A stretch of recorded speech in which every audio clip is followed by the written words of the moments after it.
What's up, guys? It is Carly here bringing you your Tuesday review on body bags, and this week's theme is urban horror, which is, I guess, basically movies set kind of in the hood or in urban locations and things like that. And I decided to go with a movie that I already owned and hadn't watched in quite a while, and that is Children of the Corn 3 Urban Harvest. Yes, I have it in this little double pack here along with part 2, but Urban Harvest, this movie follows two brothers who were from the town of Gatlin, and their father dies, so they are placed under foster care and moved to Chicago. They're in the middle of the city, and they don't really fit in because their lifestyle was much different than what they're expected to act like in this new location. So they're kind of struggling to fit in.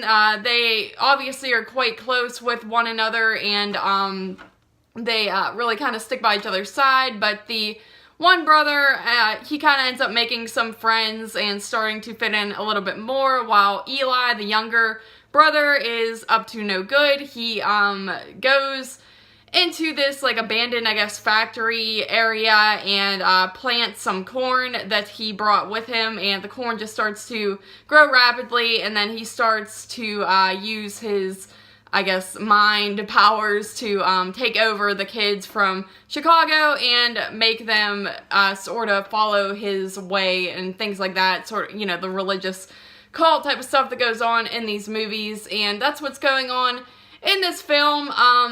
You know, this movie, it's not, the thing with these sequels is they're not really related to the first movie other than the fact that they're about evil kids from Gatlin and there's corn involved and things like that. So this one doesn't really have any continuity or anything like that. You're following this new group of kids in this new area. The only thing is that they were from Gatlin, so you don't really have to worry about that. It's kind of like a standalone film in itself, just with Children of the Corn, but I do like the setting. I think it's kind of cool to take these people and put them in the city and make it a totally different setting. It's a little bit silly, but that's kind of what I like about it. I like the idea of him making this giant thing of corn in the middle of just concrete and things like that. I think that's kind of entertaining and just something different. I also like the kids that you meet who, you know, the brothers meet. Like the one brother, he becomes friends with this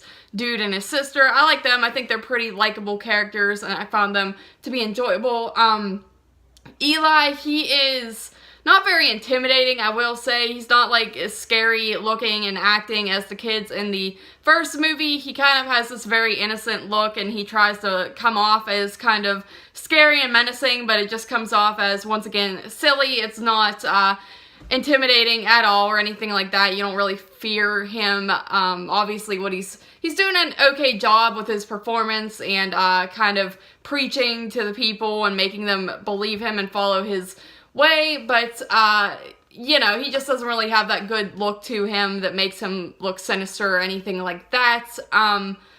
Overall, it's not a bad movie. I like it a little bit more than Children of the Corn Part 2. It's still pretty cheesy, but it's not nearly as bad as Part 2. I find this one to be a lot more watchable. The ending to this is a little bit over the top and cringy with like just special effects and stuff like that, but I feel like all the Children of the Corn movies, I can't really speak on all of them because I have not seen all of them, but the ones that I have seen, I feel like all the endings just kind of go really big and over the top and things like that, and I never really care for them. I don't even really care for the ending to Part 1, to be completely honest, so kind of have the same feelings with this one, but it's definitely not a bad movie. I think it's a fun movie, and I do recommend checking it out if you want to watch the Children of the Corn movies, or you just want to pop in something that's not too overly serious. But overall, I give this film a 6.5 out of 10. It's nothing special, you know, it's just part 3 of these movies, and the story is a little bit interesting, but like I said, it's nothing overly special. So